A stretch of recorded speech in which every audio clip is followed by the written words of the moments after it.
I'm like, Erik, 𝗦𝘂𝗦𝗽𝗏𝗏𝗧. And I was like, You're back in South Africa.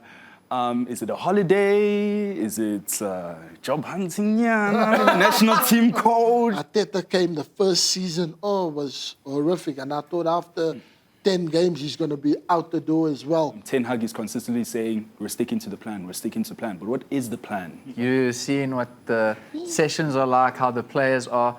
Yeah. From your opinion, what is wrong?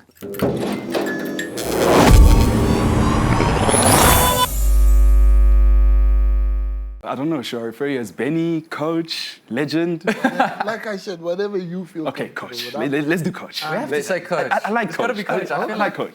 So, coach, you're back in South Africa.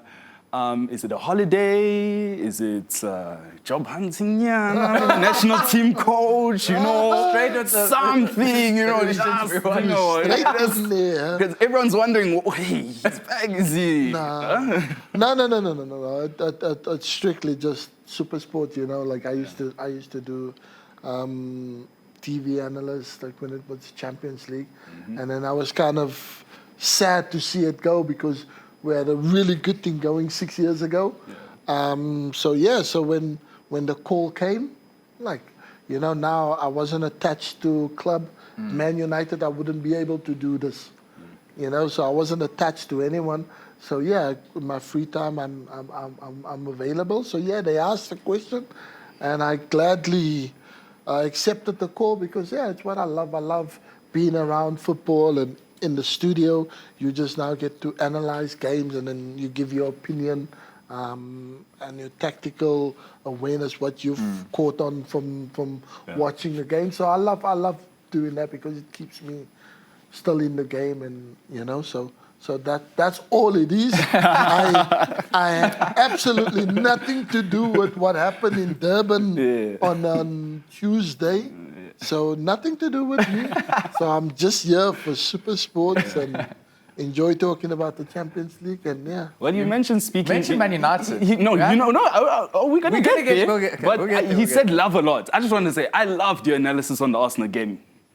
It was fantastic. As the Ghana, I was like, yes, please, we need more. We need more of this. We need more of this. But for me, it's easy because when you've worked in the Premier League now for the last 2 seasons, so I had to analyze Arsenal quite a lot. So I know the style, I know the philosophy, what Mikel Arteta is trying to do, and you kind of see it progresses over the years. And then now, when you have to talk about it, it's easy because you see what they've been doing for the past 3 seasons, and this is the 4th season. So it's just easy to put out there, and when they play any kind of opposition, you know the Premier League teams are going to bring that high intensity to the game, and they're going to make it difficult. So it was nice. It was nice to analyze. It was nice to analyze Arsenal and get my prediction almost spot on. I needed PSG to score because I said Arsenal 2-1, and it was 2-0. So. That was good. So, on United, sorry, back. I mean, we have Benni McCarthy here. We have to ask you questions about United. So, as a United fan, a South African United fan, when I first saw the news, Benni McCarthy going to United, it was one of the most incredible feelings because, I mean, there's not much association we have with South Africans and Man United, So when you went there, it was incredible for us, not just United fans. Like, even I'm sure for you, it was like such an incredible thing. Now, I want to know when that phone call came, like that first time you found out, okay, this is happening. As a diehard United fan, what was that like? I literally almost crapped myself. Because it was the manager that called me. Wow. Erik called me, and I was Was it a no caller ID? Was it was it No, it was an English Erik number. English number. So I didn't have his number in my phone, and then he called me, and then he says, Benny, how are you? You okay? And I'm trying to figure out whose voice is this, and and then he said, Erik here. I'm like, Erik, Erik 𝗦𝗏𝗏𝗏𝗧. And I was like, you know? So yeah, and I'm like, holy Mary Mother, what did I do now? You know that I said, they just said, do you want to come see me? I'm gonna be in Manchester. And I was like, no way, man. Don't you know? The movie was already playing in my head. Is he calling me to say he wants me to come and work there, even without asking me? You know. So and then he just said, he wants me to come and see me. Was he already manager? Like yeah, so it wasn't before. He just became the manager. Okay. So now he was recruiting, So he's signing players, and he's assembling his The technical team. Avengers. But now you're not there, and it makes me sad because we need goals. We're It's struggling. coming, man. Listen, it's coming. Like I said, listen, I know people say, yeah, but 3 years being in a job, it can't be work in progress. But if people only understand where Man United was, the success that they had, and now it's almost like a fall from grace. So you have to really start from the very bottom, and it's not going to be easy. Liverpool took how many years? Arsenal is still in years. 20 years. 20 years, Andre. Arteta is making amazing progress. He is, yes. But he's not achieved nothing yet as well as they've done. What have they won? The You understand? The bridesmaids. Yes, like so your that's what I mean. saying. So, hey, like a present. so it's a process. They haven't played Champions League football for a number of years, and Arsenal was one of the most guaranteed teams to play in the Champions League under Arsene Wenger. You understand? Like for every single season, no matter what season they have, they guaranteed that they're in the Champions League. And boom, and it just stopped. So then they went to a really process where Unai Emery came, failed. Arteta came the first season, was horrific. And I thought after 10 games, he's going to be out the door as well, you know, but they gave it time.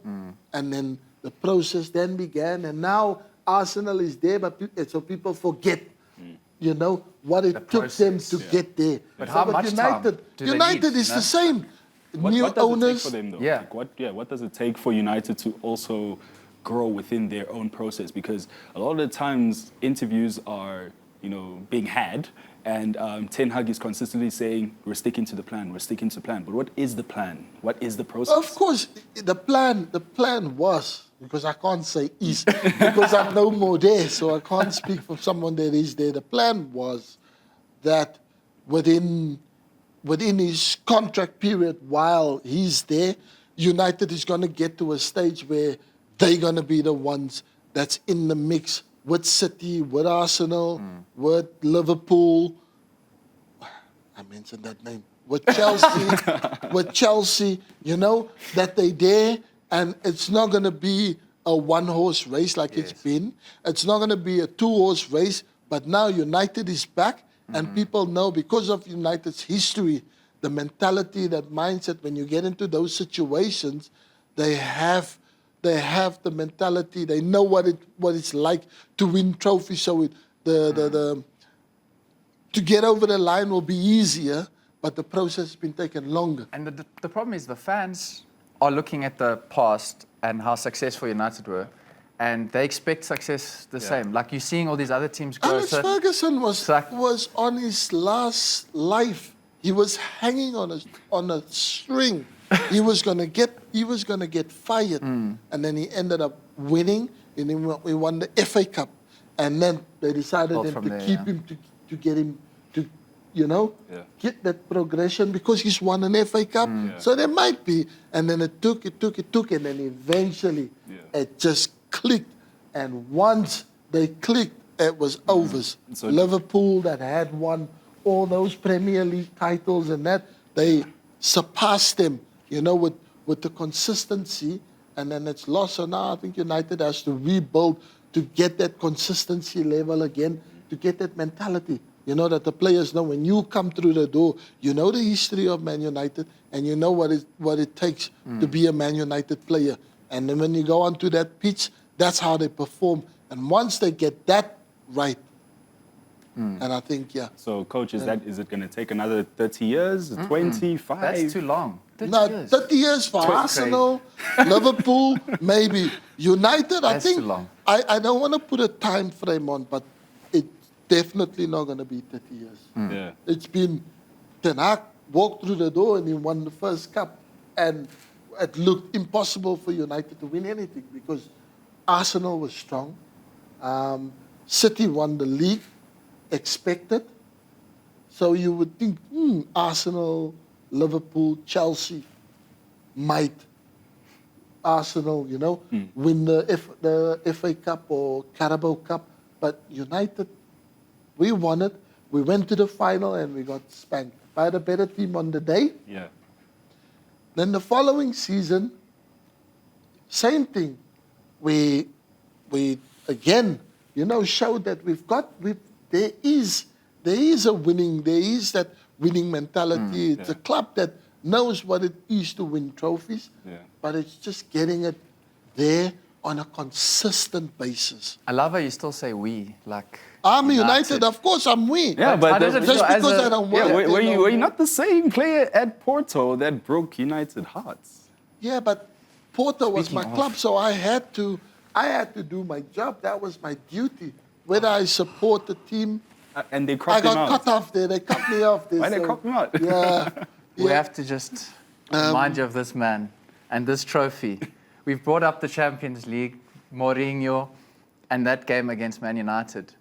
Those must be some of your best memories. Yeah, it's up there. It's up there with the best memories that I've experienced in football. Like, that competition is Yo. special. If you And the get on the quality. score sheet in the Champions League, you won't believe the things that your body is capable of doing. Like, even if you don't have a hair on your skin, it just pops out from nowhere, and that's just because of the excitement, the enthusiasm in playing in the Champions League. So it's special. And how did you feel like scoring at Old Trafford like that goal like that? You speak about Against goosebumps and United. like I just don't understand like you scored. the way end is okay. It's they trying their best to make be And allowed it's as a possible, different but United than this United. So Obviously, that but- makes it That was a more- Man United that was winning. That makes it even Yes, more yes. like, incredible. Honestly, I just thought when I scored, here comes my contract. I'm signing for United. No, that every player in our team, like even Mourinho said it as well. He said, "Listen, you'll become instant attraction for every team on the planet, because Man United and Real Madrid were the two teams in that era that was almost guaranteed a final place in the Champions League. Wow. One of them were going to be in the final and probably win it. So if you have the game of your life, and then I just made a mental note, game of my life, home and away. So then home, I chowed him. Yeah. People say, you're not a Man United fan, the way you play that game. I was possessed. Yeah. But it was only after when in the dressing room. So I was thinking, hey, I wonder how long am I going to wait till they make an offer to come and get me? But then it hit, The players were celebrating in the dressing room, and I was sitting in the corner just looking at the celebration. I was like, what did I do? What did I do, man? And I was like, yeah, I said I wanted to score, not win, Yeah, I score. They beat us, but they'll scored. remember that guy don't that scored forget. against us. Hey, maybe we should get that one. Yes. You know? Well, they got you. At a Eventually. later stage, So, I mean... so that was so. You can't say like, yeah, I knocked them out.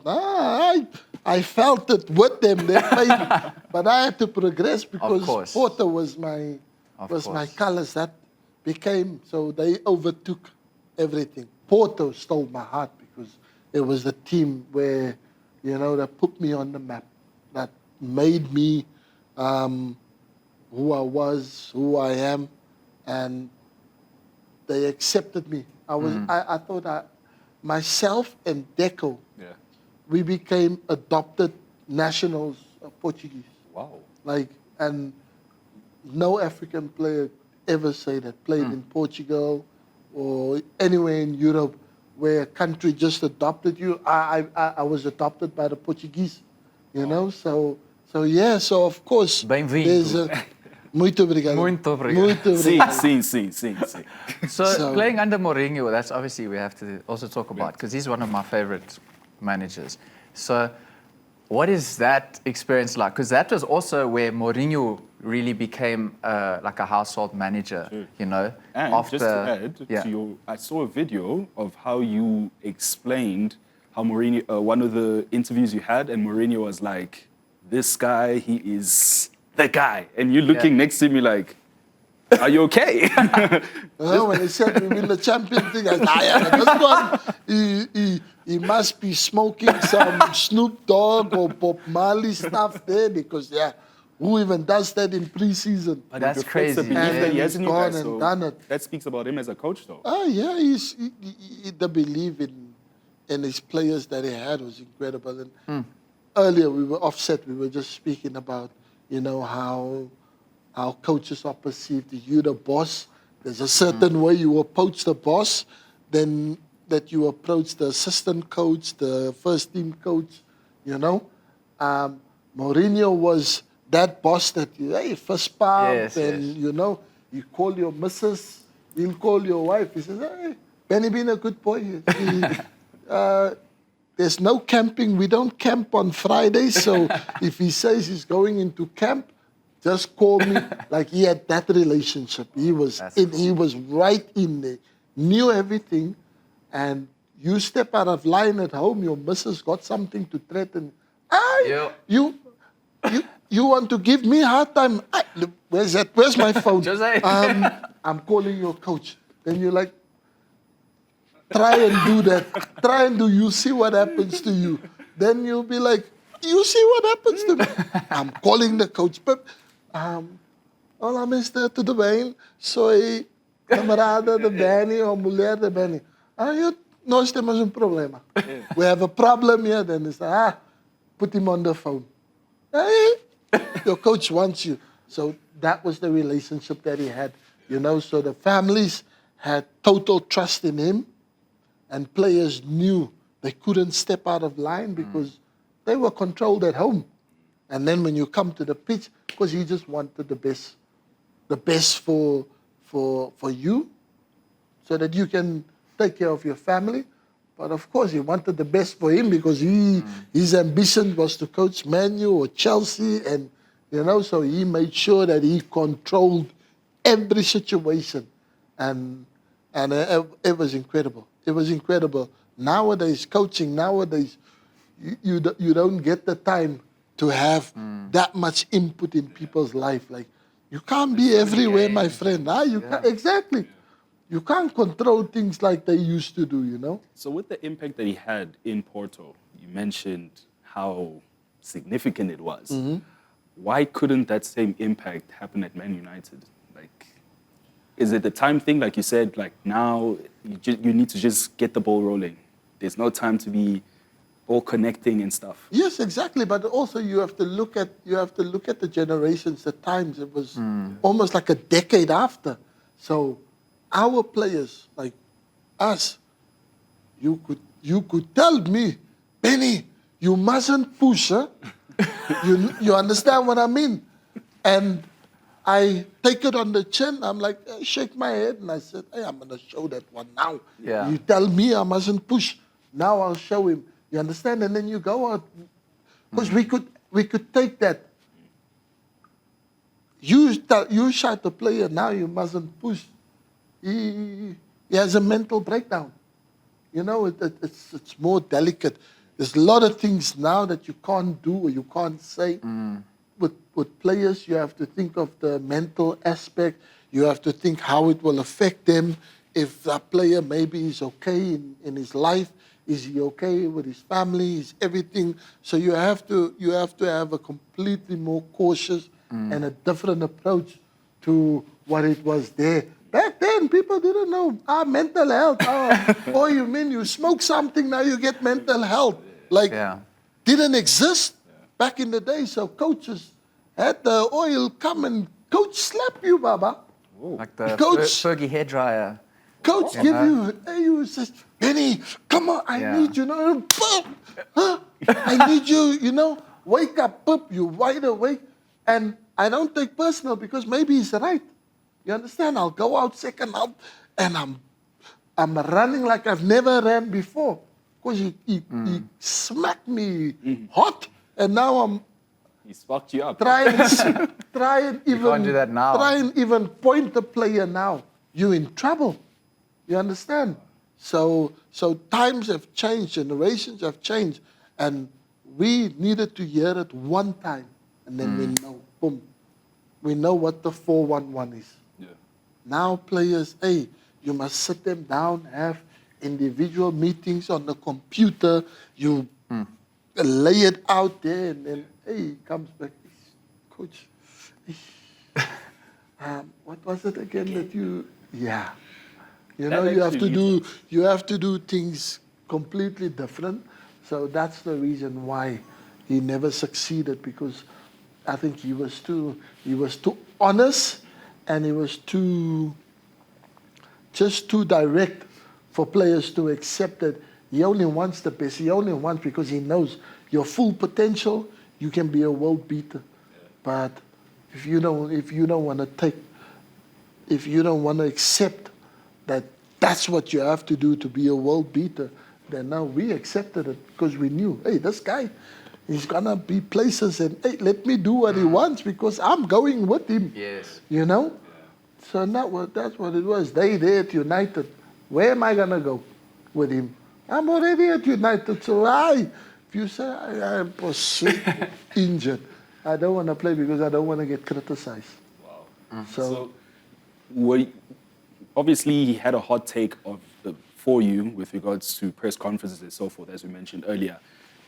Can you say you're one of his favorites? Everyone. Everyone was his favorite. Everyone was his favorite, but he did have a really special relationship with African players. Okay. Don't know what it is. Maybe his mom and dad in their previous life was Africans, and then they came back as Portuguese. So, you know, he's secretly an African underneath. Deep down, yeah. So, he's so very yeah. loved, yeah. So he's he really took care of us. He really took care of us. Also, he knows how difficult it is to come from Africa Yes, to Europe. that's what I mean. He knows how much it means to players to play for those clubs. They don't take it for granted. He would invite you to his house, to dinner. That's crazy. And like I said, for me, he killed me. He killed me because I left when I was 17. So I went to Amsterdam. And I was in Amsterdam. Unbelievable. But I was alone. You know, it was best time of my life. First time leaving South Africa, so I experienced so many things. I had to be mom and dad to myself at 17 years old because I was out there in the world by myself, and I was a foreigner. Yeah. You know. So then it was good, and I suffered abuse. Like, hey, go back to Africa. Jungle is calling you. You know, bananas coming your way. So you must suck it up, and that's harsh reality. That was what the world was like then. And then from Amsterdam, I went to Spain, and then I found it even more difficult because at least people could speak English in Amsterdam. In Spain, there was, my man, I had to learn a completely new language, and like, excuse me, what? I missed trainings. Because I didn't know it was training. I said, mañana, Benny, mañana esta hora tienes que estar, el entrenamiento cambió para las 9:30 a las 12. Yo, sí. Was my only words I knew. Sí. I didn't know what, and the players couldn't speak also, so no one said, I can pick you up. So I'm just at home, and I'm waiting for, then afternoon, Benny, training? I was like, what training? No one, I didn't know. So I missed training because there wasn't communication, and I didn't know until they put someone from the club that just come, gave the key, and hey, training. Oh, okay. Oh, so, you know, so it was tough. And yeah, being an African is even more tougher because in Spain, yeah. Still a problem now, even. Yeah, but still- not as... But I can imagine then when there's no social media, you there can't was prove what people are nothing. saying to you. Yeah, sometimes... Must have been horrible. Sometimes it really felt like you were in the jungle on the pitch. So it was literally culture shock after culture shock after culture Yes. shock. So I never had, and I was on the phone, my phone bills, I used to pay maybe about 70, 80,000, 100,000 rand a month. Wow. Just phone, because I would on the phone until I fall asleep and boom, you know. So I went through all that, and no one made you felt at home, made you felt like, hey, you were part of something. You always knew you were I was the African or you were the foreigner, and that until I went to Porto. Until I went to Porto, they treat you a little bit different. You know, people are a bit more kinder. And hey, you come, family. You're like, hey, this is a bit. Then you get a coach who comes, my son. And when someone, a European, a foreign, calls you your son, hey, I look first the color, and I try to say, hey, man. I said, nah, coach, I'm not your son. Look, me, dark chocolate, you know, like, so then he was just like, anything you need, you call me, and that it felt like you just wanna cry because someone treats you like one of their own, like like we were born in the same country, you know, and that was special. That was special. And there already is like, hey, me, I want to stick with this guy for as long as I can because, hey, I'm his son. Yes. So You must have learned a lot from him. Yeah. As a coach as well, like from that kind of I couldn't do nothing wrong, you know? So that was the kind of coach I wanted to become. Like you said, one day in your life, whatever you desire to become one day. So if you become a coach, I want to be that coach that players have comfort with. They see you as a father figure for to know what is right and what is wrong. They see you as an older brother figure because they can come to you and tell you their darkest secrets, that there's no, you know, there's, hey, I'm not going to judge you or I'm not going to play you because you told me that, because I want to have that responsibility, that relationship with the players. But when I need to be tough, you also understand why I'm being tough and you accept it because you know it's only coming from the best place that I want the best for you. So that was the coach I wanted to become because that's what I experienced playing under Mourinho. You understand? Yeah, even off camera when we were actually discussing how Marcus Rashford had high, you know, words like for you, like how well you've treated him, not only as a coach, but like ball and outside of the field. You've literally been more than just a coach to him. So it really does lay testament. Was he one of your favorites? Yeah, Did you have favorites, or is it one of those things where you don't have favorites as a kid? Like obviously, Rashi is special. Yeah. Like Rashi's like special player and a special human being. You know, he's pure-hearted and he's Man United through and through. So I think with me, because I wasn't peeing him. You know, oh, Rashi, he was Marcus to me.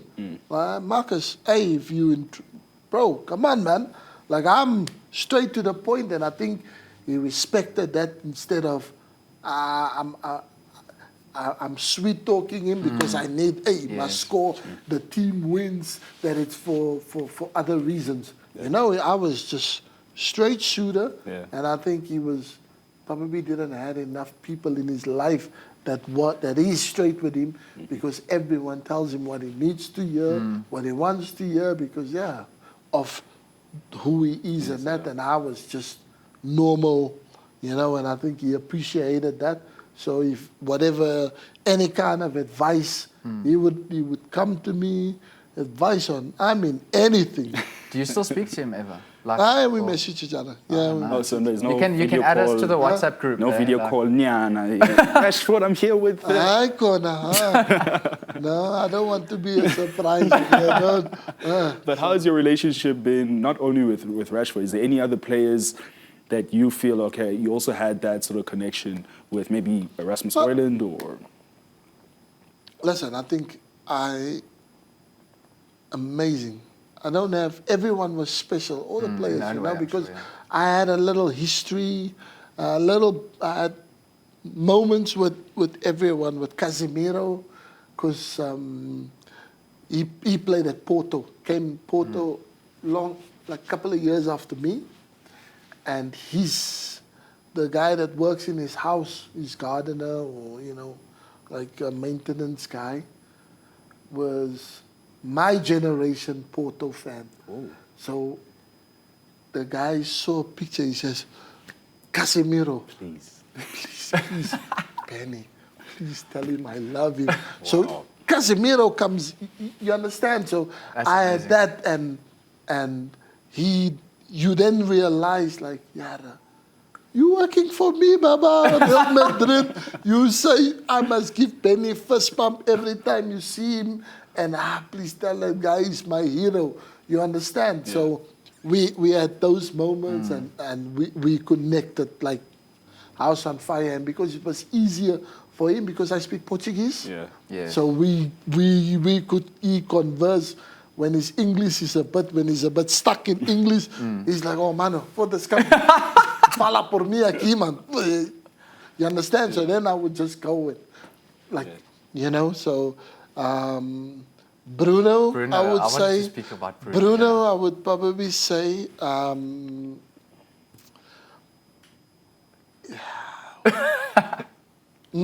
Captain? Capi? Like, captain. Leader? Captain, fantastic. Yeah. Like, Bruno grew up from Porto, not far from the Santas, the Dragon Stadium.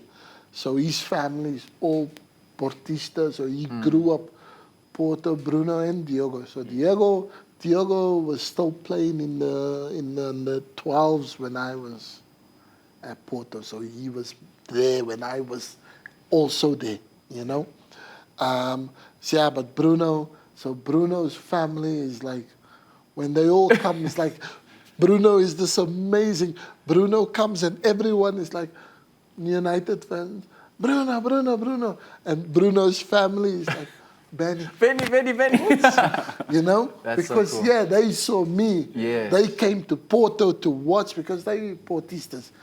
And so me and Bruno, we just have a different. He would always remind me, hey, remember you used to take free kick like that? Can we work on just, So Bruno would ask me. He was the player that asked me the most to work on things because obviously he watched me play and he was idolized Cristiano Ronaldo, but he idolized that generation of Portugal football because Benfica was a powerhouse in Europe. They would always in the Champions League. Porto was the ultimate powerhouse in Europe. So that was the pride of Portuguese football, club football in Champions League, UEFA Cup, So that's the generation that these players grew up watching. So, and I was part of that. Are you there? I was part of it. Are you there? So me and Bruno, we have like, he's probably the player I speak to the most. Like, not like till today, if you see something, Mano, caramba, pa. Like we have dialogues and like, he always checks up on me. Hey, everything okay? Please, when you're in Manchester, I'm gonna kill you if we don't see each other, So so Bruno is there, and then I have my bubble with everyone, the special moments. But Bruno is the. So how was your day-to-day at United? Like, just take us through, okay, wake up in the morning, got ready, in the car. Is it Paddington? Carrington. Carrington. Yeah. Oh, sorry, now I only know that. Get into Carrington. How's your day? How does your day go about? Like just day to day. The day used to start very early. Yeah. So 6 o'clock I'm up, and by 7:15 then I'm at the training ground, and then obviously then what you call it 7:30 the manager would come, and then we would have a technical meeting, like discuss the training. We would speak to the medical department about the players now reporting. If you're injured, if you have some injuries or whatever, then you have to report earlier so that we, the coaches, knows training. Okay, so how many players and who's in, who's out. You understand what I mean? So then that was the schedule, and then from 8 o'clock, all those meetings and everything's out, and then the players start arriving, and then you go in and just speak with players and then start getting ready for training. So we go out and we set up training, then come and then activation in the gym, the players, and then the atmosphere, the vibe starts, and then we go outside on the pitch. And after training, then the usual suspects, Marcus, Bruno, Højlund, Martinez, Casemiro, all, these players then would, they mine. Yeah. Mano, vamos, competition time. That's so cool. then we have our competitions. Did you have your Free boots on? You kicks. played, eh? Yeah. Of course. I was the Show them how it I was was done. the server. There we go. I was the server because the quality. You go, hey, move. Benny, come, please. Come, we need you here. So I'm just the one that distribute. Nice. And then then we used to do that. And then after that, finish. And we go and have lunch. And then after lunch, then meeting about the training, what was good, what we could do better, what we can change. You know what I mean? And then at 2 o'clock, then obviously you go and do your individual preps, and then I go and look back at the training, and then I focus on the offensive play. I look at the movements from the wingers to strikers in training. Didn't like that. I thought could have probably do that a little bit different and map. So then I have to then make marks or get clips. So do you re-watch training sessions? Yeah. Then. So you rewatch training sessions, and then I start making my assessment on, okay, what I want to work on with this one, because I see they doing it in training like one time too many, and then next day in the mornings, boom, I would, Marcus, come. And then I was just 10 minutes, 5 minutes. Yeah. Listen, yesterday's training, I was okay? Yeah, no, it was okay. This was a little bit too long, or too much tactics, or too this or too that. And I was like, not just based on that. Like, because what do you think there? Because I see this. So then I would analyze with them, with the individual players. Yeah. And then, So you know exactly what was going down there, right? You're seeing what the sessions are like, how the players are. Yeah. From your opinion, what is wrong? Like, So what's not what's clicking? going on? What's there's not so much, clicking? there's so much effort being done, but I know it's an impossible question to answer. That's $1 million question. That's a question for everyone. I think if they knew it as well, they could have fixed it. But there's nothing wrong there. It's just not, that missing puzzle. I don't even think they know what it is. No, we've not found that missing puzzle. What is it? Is it the mentality shift? Is it the mindset? Is it we need to work on more specifics? Is it? It could be anything, because when you're there, you see the work that goes into the training, the work like how the players are and what we're doing, and I was like, my God, we ruin any team the way we train. Like we're not fearful of anyone because it's just the team is incredible, man. The training, like, you know, the quality that they have, individual player and as a team, as a unit. And then come match day, it's like we just get a massive shock in the backlash. Like, oh, what just happened? Like, where's the team that we saw in training? Yeah. Yes. So it's like, so that's why it's really hard, and I can imagine how frustrating it must be for Erik because he's probably one of the hardest working managers I've come across. Yeah. You know, pays attention to detail. He makes sure that the players doesn't fault anything. That man goes sleep up 3 o'clock, 4 o'clock in the morning. Does he disturb you? Like, 7 hey, o'clock. I just want to something. Can you? The analysts, the poor analysts, they get it from all angles. Like 2 o'clock, he maybe thinks of something. Boop!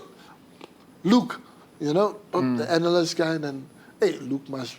Wow. And I'm sure Luke's wife, she's on the verge of divorcing him because that's his life. That's his life. Yeah, exactly. So it's non-stop. So yeah, the man, he works tireless, and when you put that amount of work in, and you expect things to go, but that's what I'm saying. There's something that's. I think it's the pressure, the size of the club, maybe, because I mean, pundits, social media, everyone is questioning when will Man United be back to the team that they used to be, back in the Champions League. But you know, people are always saying they always looking for answers like replacing the coach. Who are you replacing him with? And then what? Who else is better than what they have?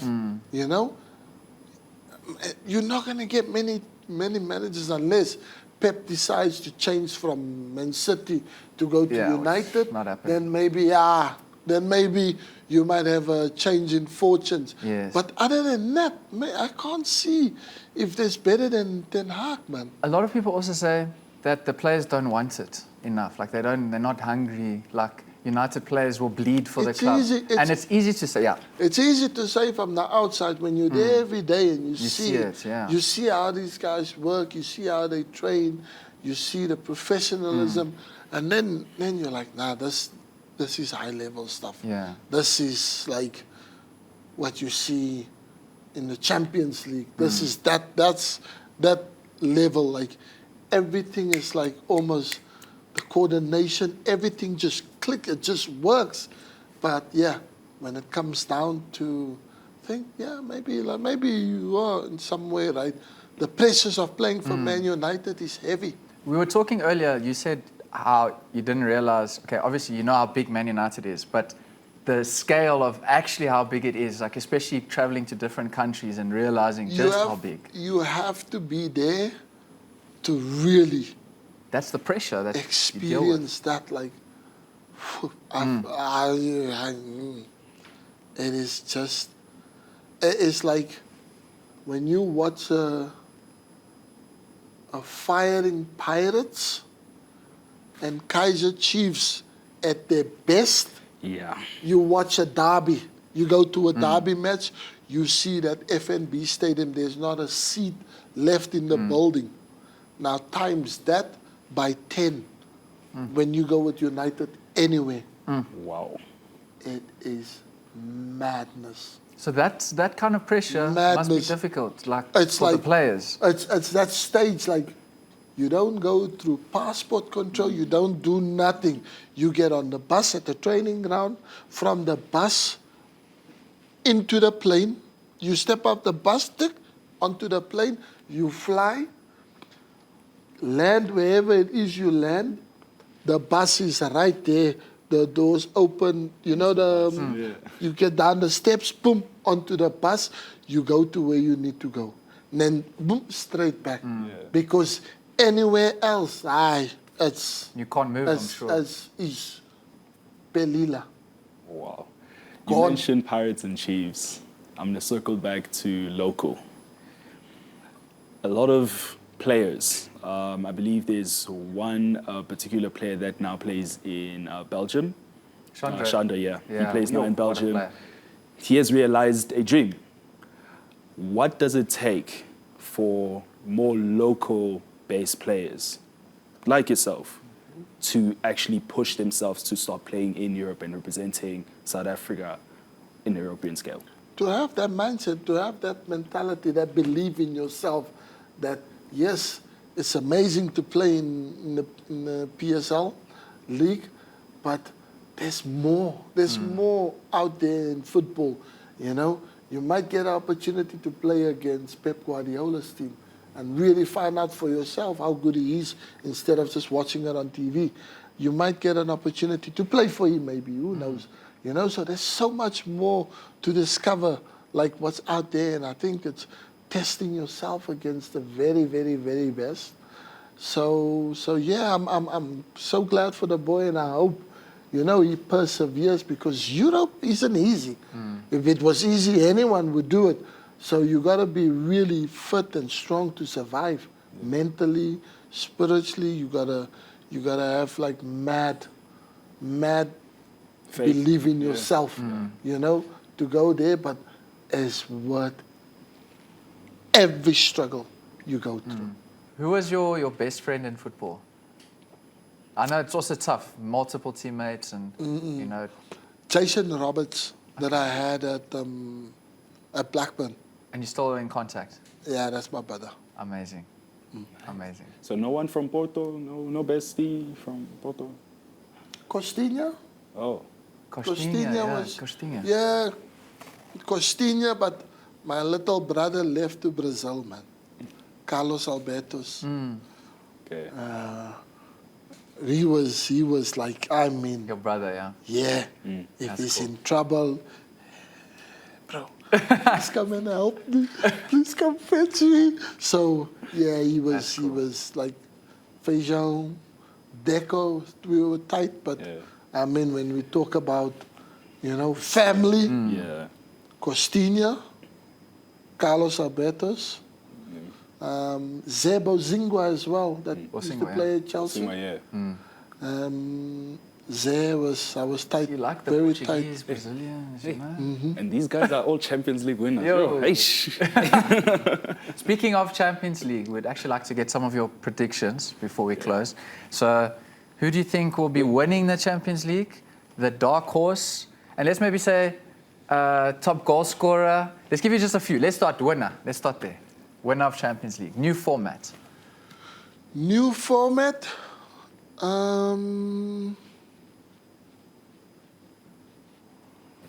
You know what? At one stage, I leaned towards Bayern Munich. But I'm going to go for Inter. Inter Milan. Wow. Yeah, I'm going to go for Inter.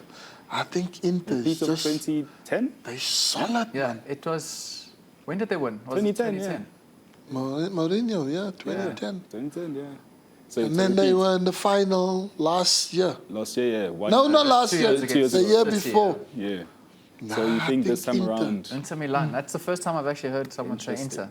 I think Inter. I just defensively structured they are, and then they've got, excuse me, Hakam Chananogo, That free kick. and then you've got Mkhitaryan and a lot of experience in there. Varela.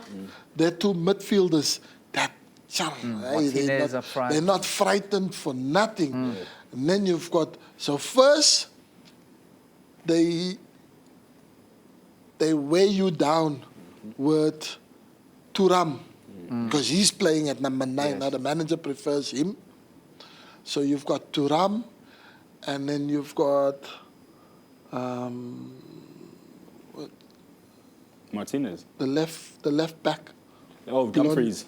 No, the Dumfries on the blondie, right. Or the is it blondie. Back, Oh, DeMarco. DeMarco. DeMarco. Oh, Oh, what a player. yeah, the machine. yo. Yes. Such a Reminds good me player. of Roberto Carlos. Yeah. So I think Inter have a solid team, and when I watch what they did against City, That's actually true. ooh la la, I said, This team. watch out. And the Watch dark out for horse? them. I actually thought they would. I peeped them as my dark horse. So it's interesting. Yeah, Okay. I felt they were my dark horse. So No, I think who's they- yours if I Inter are the think- champions? I think they're my favorites to win it.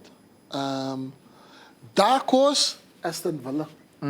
Aston Villa. Tradition. Villa. Hey, they went for the traditional teams in the Champions League. Well, they do have a history Huh? back in Europe, I long think time Villa, back. they just have a different. Their belief is crazy, man. And nothing to lose. You got all these young ones, Rodgers, Ramsey, John Duran. Yo. yeah, Super sub. coming off the bench and scoring.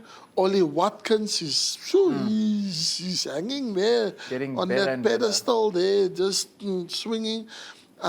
Great You've got goalkeeper. Yuri Tillemans, and I think with the addition of Onana. Onana. Yo. Yeah, my man, That's their signing have of a the bit, season, I think. they have a bit of bite, Yeah. and at the back, Yo. no nonsense. Konsa, Konsa. and Pau Torres as Oliveira's- well. Yeah. Oliveira, Yeah. the Brazilian, and then Pau Torres is more ball playing, Yeah, technical one. slow, turtle pace, turtle, but Very mindful. intelligence. Yeah. And then you've got Luca Digne that goes there, left back, that goes non-stop. And then they've got the Martins, And Bailey. Martinez, yes. the Dutch boy that was Burnley that went on loan to Oh, Madsen. Madsen. Yeah. Ian Madsen. You've got Madsen. Yeah. I think he's quality super squad. quality, Great man. depth. So what about your overhype, like the one that they're just overhyping them? You think Real Madrid Arsenal, now? definitely. It can't be Arsenal. Arsenal are probably there in the final with Inter Milan, right? And then, Arsenal Inter final. yeah, Sure. I think Madrid and City will be. overhyped. Yeah, but with City, Rodri now there, I think there's a bit of a that takes some element Went away, because Rodri was just he was perfect. It was almost like he So was City the won't be like solution. motivated No, to it do it is. for Rodri, no? It's also No, the they fact will, that he's but not there makes they it more will. difficult. They will be in there. motivated to do that. But I just feel that losing Rodri is crucial. Like as a player, when you see big names missing from your squad, even though another player can put in the performance, you deep down inside you're a bit more hesitant, maybe to pass to someone that isn't Rodri. Like Rodri, you can give him the ball at any time. Then you Like got it, yeah. I like the duo, Rodri and Kovacic. Yes. You know, I think Kovacic is so underrated, Underrated, man. yes. He's top player. Listen, the boy was at Real Madrid and killing it, having Toni Kroos, Casemiro, but the manager preferred Kovacic playing in there, and Valverde has become the new new Kovacic Kovacic, for Madrid. Yeah. So Kovacic is just, I don't know, people just talk BS, man. Yeah. You know, when I think he's capable, but him and Rodri together, yeah. solid. Yeah. Solid. Him on his own, something's missing. Rodri on his own, yes, he dominates in that, but teams still have. It's not like City is unbreakable when they deserve. When they have those two, good luck. Because I saw firsthand. I saw firsthand in the league when we played. Yeah, we were ready for City. Yeah. Kovacic, Rodri, They changed things brick up. wall. We just think, we scored. Rashi scored. Yeah. Killing goal, but we never looked like we weren't confident that we were going to win because they were just they were solid. Yeah. So, with Rodri gone, just one of them missing. So I think City will be still, they will be there and thereabout, but they won't be as favourite as they were last season and the season before. Yeah. Well, hey, if we sit here, we can talk all day because you can see, hey, Yeah. the legend has so much knowledge, so much story, so much history, so much everything. But it's been a pleasure here at Unplugged, the 18 area. I know our producer said we shouldn't mention, but we're in the 18 area. I can't believe it took us till the end to actually mention that. Man. Eh?